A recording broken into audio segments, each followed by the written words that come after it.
Hi, this is part four of our cumulative case regarding God's existence for a program called The Quest. And this part four is about spiritual experience. Is spiritual experience real? And if so, what is the source? The question is spiritual experience veridical? What do we mean by veridical? Basically, it means true. But what we mean specifically is on the left, if I experience something, if I experience X, and X actually exists, you see that X is impacting me with its existence, then this is a veridical experience. If I think I'm experiencing X, I'm experiencing something, but X isn't there, then X is a subjective product of my imagination. Okay? So the question is not, and it's not whether every spiritual experience is true, it's that, are there any that are true? Are there some that are true? In fact, there only has to be one that's true in order for spiritual experience to be, in principle, veridical. Now I've heard debates between atheists and Christians where the atheists were basically materialist physicalists who said that spiritual experiences are not veridical, right? What they are, a spiritual experience is a subjective product of the imagination with no objective referent, right? That's what you're saying. Is not, if it's veridical, it has an objective referent, otherwise not. And they say these spiritual experiences, all of them, are frankly delusions. They are real experiences, but they don't have an objective referent. Now, rather than defending that and explaining that, what I heard them do was to complain about Christians, saying Christians only accept their own experiences. Right? They reject everybody else's experiences. Now, at first I thought, what are they talking about? I said, well, what are they trying to say? Are they saying that Christians are kind of mean-spirited, that Christians are pooty heads because they don't respect the traditions and the experiences of other people? Well, they can't be saying that because atheists that we're talking don't accept the spiritual experiences of anybody. And so what they must be doing is accusing the Christians of special pleading, of accepting only the stuff that appeals to them, and then just routinely denying the rest because they don't like it. And so I thought, well, what if Christian experience is the only real experience? Then that would be a dumb criticism. But then I thought, is this criticism even true? The more I thought about it, I said right away I had counterexamples. In fact, I had so many over a period of time that it's almost embarrassing to point them out. They're so obvious. But that's not going to stop me here, because I want to draw out this situation so that you can see it. Okay? Now, the first thing I thought of was the Old Testament. Was 2/3 of the Bible is the Old Testament by volume.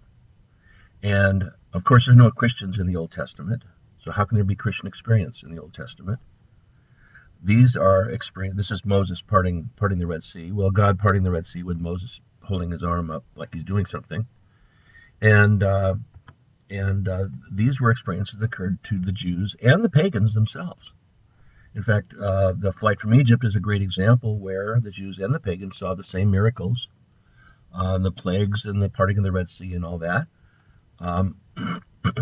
And Christians obviously are expected to, or at least allowed to, agree that these were miracles that really happened. These are spiritual experiences that really happened, not to Christians, but to Jews and to pagans. In the New Testament, when Jesus was standing on the mountain, here he is standing on the mountain, not a real photograph of Jesus, comes from a movie. He's standing on the mountain and he's healing people. Did he pass out a survey of religious preferences so that only those who acknowledged him in a certain way could get healed? Certainly not. He took them, come one, come all. Jews, Romans, Greeks. There weren't even Christians yet. Everybody, and other people from whatever background. It didn't matter. All of them had spiritual experiences according to the Bible, and Christians can believe that all of these people had spiritual experiences, and so these are not Christian experiences.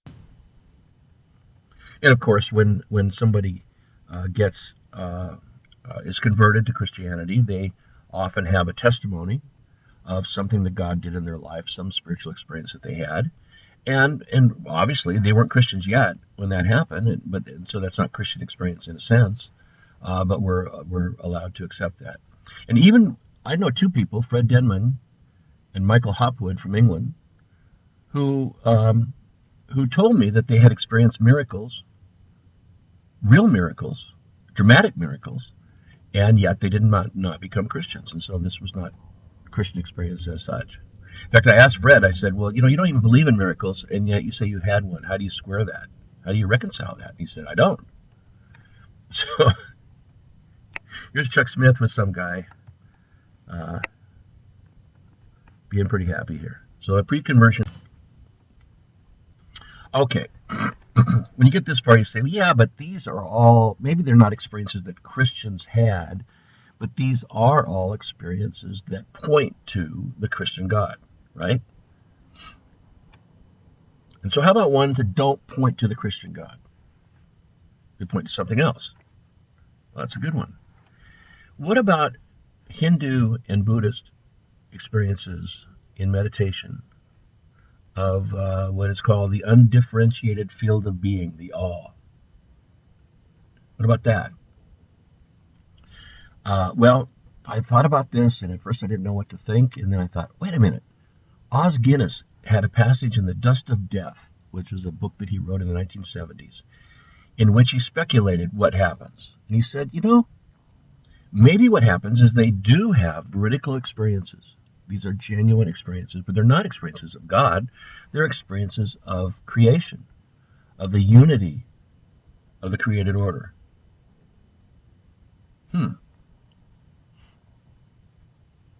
Well, they're experiencing the all, the impersonal all. In fact, this explains to some degree how nature mysticism also experiences the all.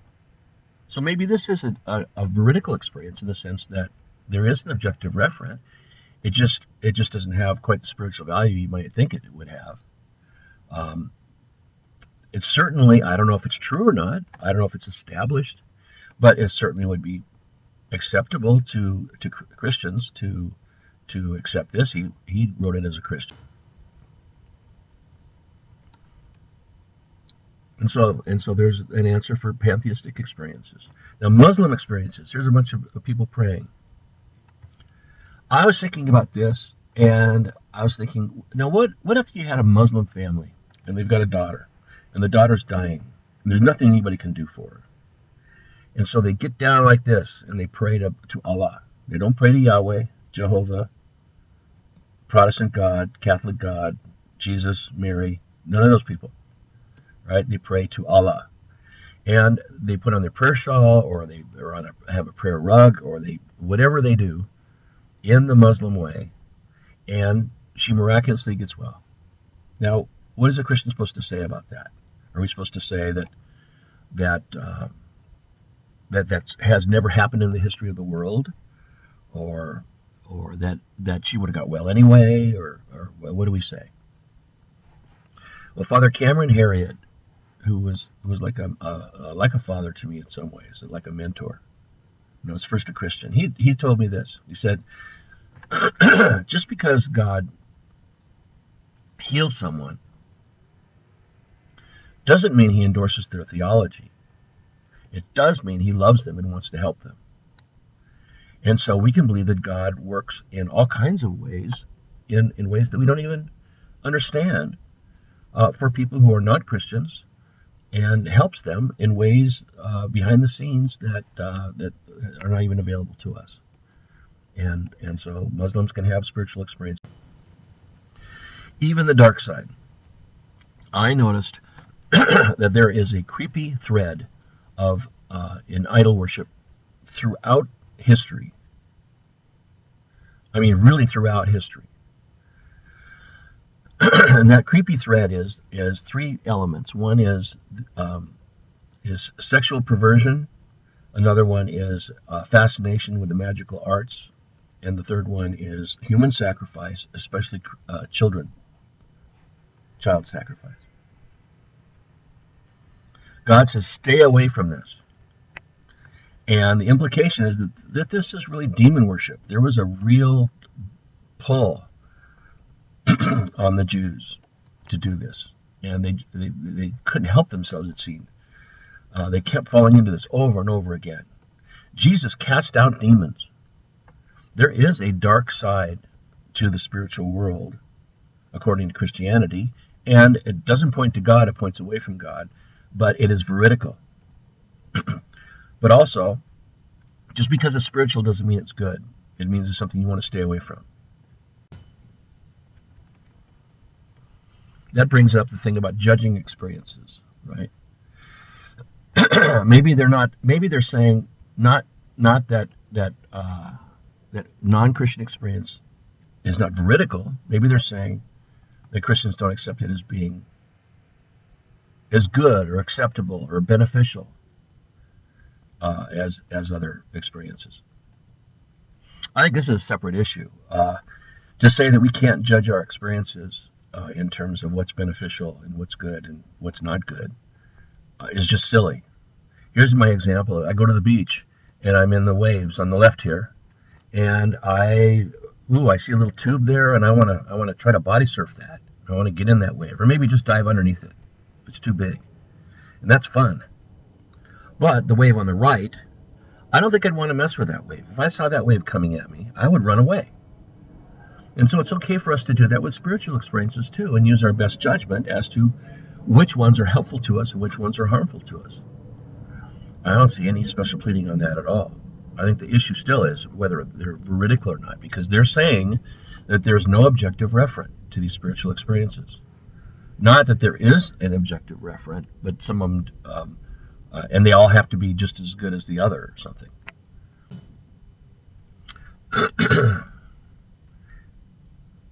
But then they say, if you're going to accept Jesus' miracles, you have to accept Ganesh's and Buddha's and Muhammad's miracles. I've heard this exact phrase on more than one occasion. And I agree with the Bible that says that we should test all things and hold fast to what is good. I would say it is probably a surprise to people that we should, if we want to, we are free to examine any miracle claim or any claim of spiritual experience on a case-by-case basis, whether it's Ganesh or Buddha or Muhammad or anybody, and use our best critical thinking skills and let the chips fall where they may. Follow the argument where it leads, follow the evidence where it leads. That's fine. In fact, that goes double for Christian claims of spiritual experience. Because just because a person is a Christian and you're a Christian doesn't mean that you have to believe everything that they tell you. I think this is the most fair thing in the world, and not special pleading. In fact, what we got to here is something like a kumbaya moment. I remember the Coca-Cola commercial that said, "I'd like to teach the world to sing." All people of all faiths, of all races, gathered around in a circle, singing and laughing and holding hands, because of Coca-Cola, right? And as Tony Campolo says, just when you say, "But that's not real," they say, "It is the real thing." And so we can have all faiths. What I see is all faiths and all races can stand around and hold hands and declare this one thing that we all have in common, and that is that spiritual experience is veridical, and that these atheists and agnostics and materialists are wrong. That we all agree. We're not We're not divided on that. In fact, here's the complaint. Excuse me, I'm coughing now. Here's the complaint: is that Christians experience will accept their experience, the green stuff, right? But they look down on the experience of Jews, Muslims, pagans, Hindus, Buddhists, polytheists, and others, right? So that's pretty much the lone wolf out there, just doing their own thing. Here's the reality: we just went through Jews, Muslims, pagans, Hindus, Buddhists, Christians, polytheists, and others, where Christians are free to accept the veridicality of their experience, whereas the atheist accepts the veridicality of none of them. How's that for a difference? Right? If we longed for a better world, we would long for a world that has rocks and trees like ours, an improved world. Or if we felt a lack of friendship, we would want more friends. And people say that's why we long for heaven, is because we long for a better world. But we wouldn't. We would long for a world that is like the world that we're familiar with, right? If we said I long for a spiritual world, that would be impossible, because we wouldn't be able to conceive of a spiritual world. We would structure. The second reason is about evidence for miracle claims and for spiritual experience. Probably the dumbest thing I've ever heard is people saying that there is not a shred of evidence for the truth of these spiritual experiences. I don't know if they said there's a vast mountain of evidence, but I've been through it all and I don't find it compelling, that'd be one thing. But there is a vast mountain of evidence, of claims, hundreds, thousands, millions of claims of spiritual experiences down through history from all kinds of different people. You can't say there's no evidence. There's a vast mountain of evidence. It's an avalanche of evidence. It overwhelms you with the amount of claims and testimonies that there are. The question is how to sort through them, how to interpret them, and whether the evidence is compelling. But there's no lack of it with the footnotes. And so there is a book that is highly acclaimed. It's called Magisterial by people, by credible people, where he researches New Testament miracles, but he also researches current miracles in Nigeria, where his wife is from his own experiences and from medical testimony and medical evidence. You can't just dismiss that and say, well, that's not evidence. It's something that must be grappled. All right. Along those lines, once again, we have our heroes here. The people, you can put your own people in here. These are this is kind of a random group of accepted, heroic type, some of the greatest people who ever lived that we know about, right? Is all of these people. I'll go through it very quickly with Abraham Lincoln.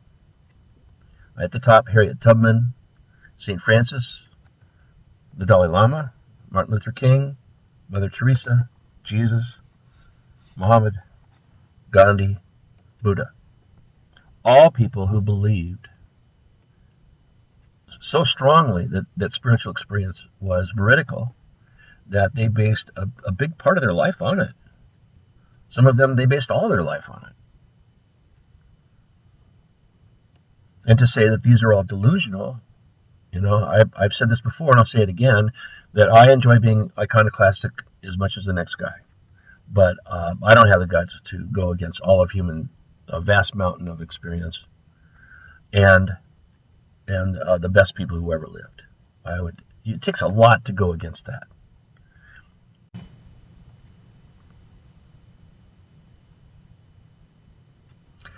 But the best argument for spiritual experience is what I call the epistemological argument.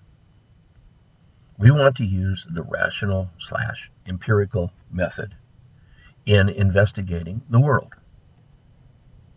Here's a cute relativity formula, which I don't understand whatsoever. But it has the speed of light in here a lot. It has velocity a lot. That's all I know. Okay, so we want to use the empirical method, don't we? I do. Here's what I notice is that the person, number one, the person who asserts spiritual experience does so on the basis of experience, whether his own or someone else's. The person who denies the reality of spiritual experiences does so on the basis of a prior philosophical commitment to materialism. You got that? You're for spiritual experience on the basis of experience. You're against it on the basis of a philosophical commitment. Second is more of the same. Is the person who asserts the reality of spiritual experience is free to weigh the evidence using the empirical method, using their best critical thinking faculties, using the best evidence they can find, case by case, using fair judgment, let the chips fall where they may.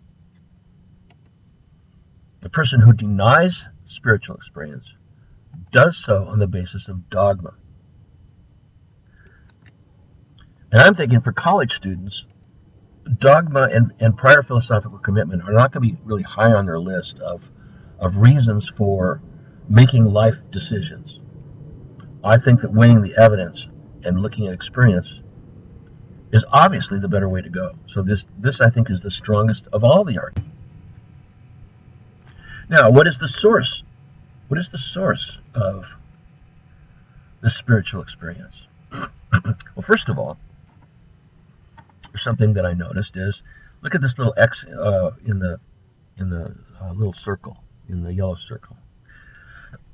Excuse me. Let's if I experience an angel, say, we take angel because it's something you can visualize, I guess. I experience an angel, and the angel is really there, right? This angel is not part of the natural world and not part of the physical world. It is part of the spiritual realm. Let's say the angel is part of the spiritual realm. If you don't like angel, then find something that is part of the spiritual realm and put it there. By being part of the spiritual realm, it is a transcendent entity. It is outside of the material world, and it is outside of the human condition, right? It is a transcendent cause of that experience because it is the thing that caused me to experience it. It is the thing that I am experiencing. So each of these experiences is a transcendent cause in itself, and you wonder how that can be. How about the whole spiritual realm? That is the transcendent cause of these individual experiences that we have. That is the cause.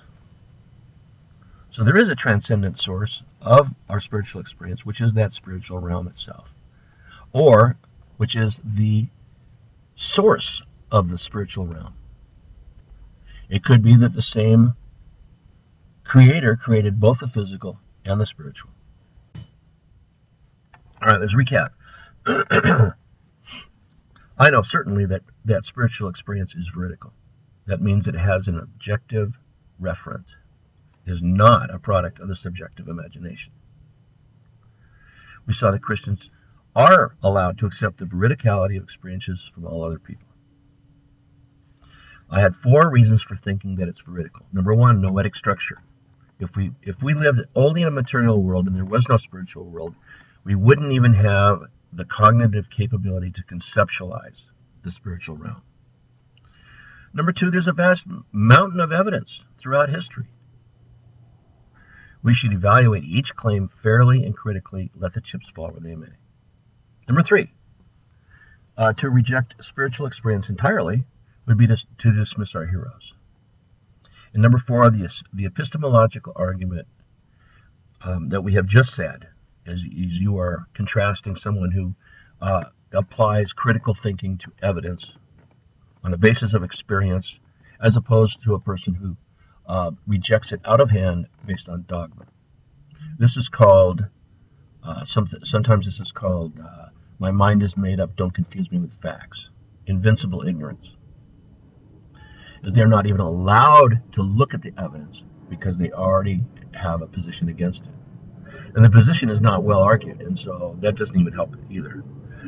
And last, it does have a transcendent source. If you say just because, that's again not a very good explanation. If the source is part of the Big Bang, then that would be hard to understand. If it goes beyond the Big Bang, then it's really a transcendent source, the spiritual world. And something I didn't put in this slide here is that the spiritual experience itself is a transcendent entity, which is the source of the experience. And so there has to be a transcendent source if spiritual experience is veridical. And that concludes this one.